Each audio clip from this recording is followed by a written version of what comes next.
and welcome to episode 5 of Sound Bites on Wisp Sports Radio.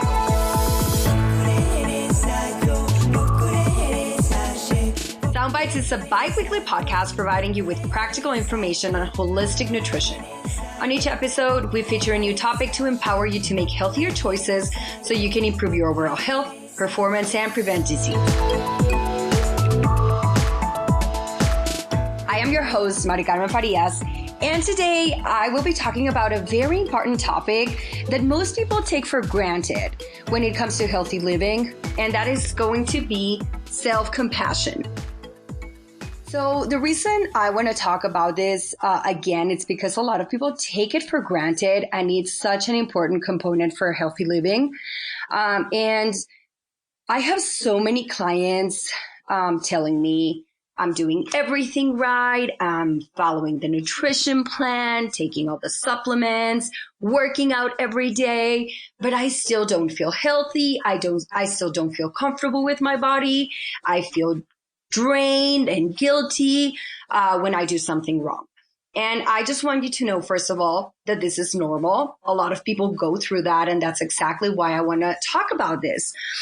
Now, I feel like a lot of people believe that nutrition is something that has to be perfect all the time, or that changing a habit is just going to happen overnight. And the reality is that it takes time. It takes time because you have to realize that where you are now didn't happen overnight either. It took time for you to be where you are today. So in order to change a habit, you are going to have to realize that it's going to take consistency and it's going to take time. Just as with everything else in life that we want to become good at, we need to dedicate time. We need to be patient. And we also have to remember that we have to give our best each day. After listening to this podcast, you will be able to learn ways. First of all, I'm going to talk about what self-compassion means. And then another very important thing, to focus on progress rather than perfection. And the last thing that I will be covering is how you can achieve lasting health rather than having to diet every summer. And I want to know if any of you can relate to this. Oh, summer's coming. I need to start dieting again. Isn't that horrible? Wouldn't you want to be able to just end that once and for all and find a healthy lifestyle that will make you feel good all year long, not just during the summer? So the first thing I want to talk about is, what is self-compassion? Now, going back a little bit, when I was on the most difficult part of my health journey, I came across this topic. And it honestly changed not only the way I looked at food, but most importantly, the way I viewed myself. I had the privilege to have Kristen Neff as my teacher when I was going to the University of Texas at Austin, who is actually one of the leading figures in self-compassion. And it was one of my favorite classes because it helped me so much. Now, self-compassion basically means being nice to yourself when you're going through difficult times. Not only when you're going through difficult times, but mostly when you're going through difficult times. It's not about being a victim. It's not about being weak. It's the total opposite, actually. It's being able to be in charge of your emotions in a way that serves you to become the best that you can be. Now, how can we learn to be okay when we fall through, though? When we fail, when we eat more than we want, when we feel like we're not making progress, because obviously it sounds way easier said than done. So first of all, you have to acknowledge how you feel right this moment. Don't make it worse. Don't pretend it's okay. Just be present and acknowledge your feelings.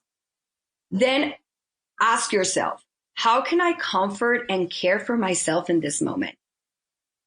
You have to remember that we are what we think about. If we think comforting thoughts, we will feel completely different than if we think negative thoughts. And thinking is only part of the equation.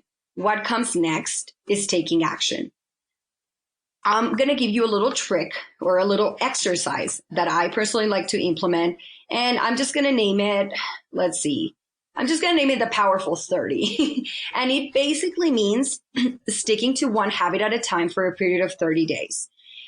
The problem is that most of us try to change too fast or too many things at once, and we only find ourselves back to where we started. Now, the key to change is focusing on progress. So each time you fail, so let's say you're going to say, I'm going to start eating more vegetables. And then you go 5 days with eating vegetables every single day, one focus, one thing at a time. And then one day you don't eat vegetables. You start all over again. And so on until you're able to do it for 30 days. Now, you have to start all over again until you notice a shift on your habits. And the key here is changing one thing at a time. Like, wouldn't you think it's better to change one thing at a time? And it might take you a year, but then at the end of that year, you will be able to change 12 different habits. Like, wouldn't that be amazing to have 12 new habits that you can do by just doing one thing at once rather than saying, I'm going to stop doing this and I'm going to start doing this. And then at the end, you don't do anything. And doing this exercise will allow you to implement personal responsibility and discover the triggers and also what works well for you.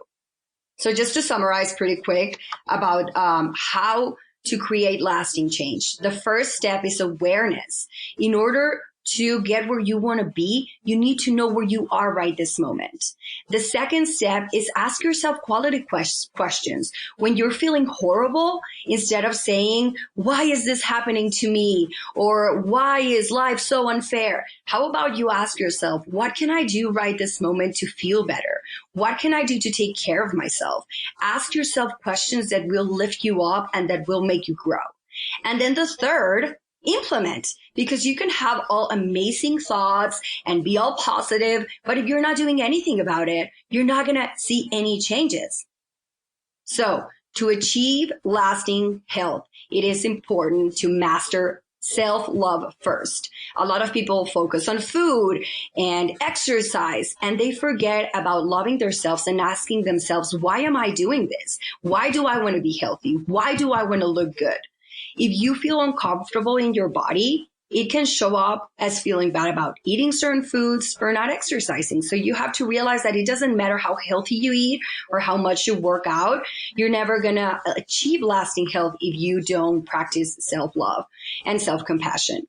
And when you practice self-compassion towards your body, you recognize your body diversity and the uniqueness of your own body.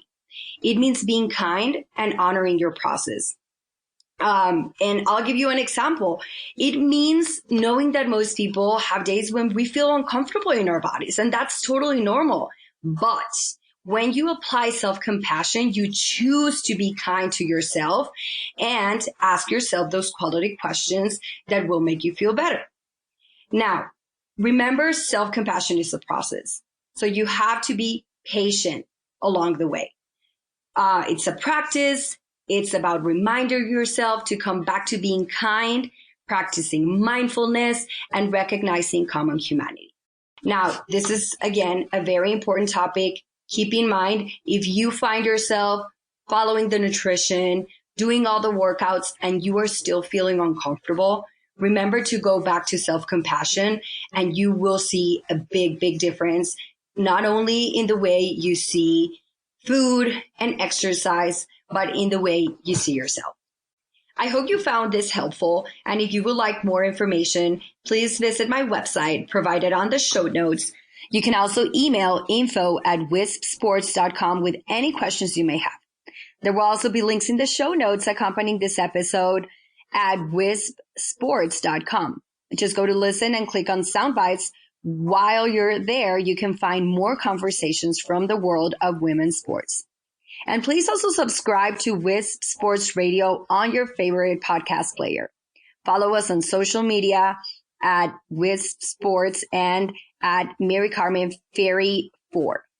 I also wanted to let you know that Wisp Sports is running a Patreon campaign, which is sort of like a Kickstarter campaign for podcasters. Wisp is also doing a lot to draw more attention to women's sports, not just triathlon, but ski racing, but also sports like rugby, hockey, sailing, cycling, and many, many more. There will be a link to the campaign in the show notes, and I hope you go check it out, check out the campaign, and become a supporter so we can continue promoting women in sport. Thank you for listening and supporting women in sport everywhere.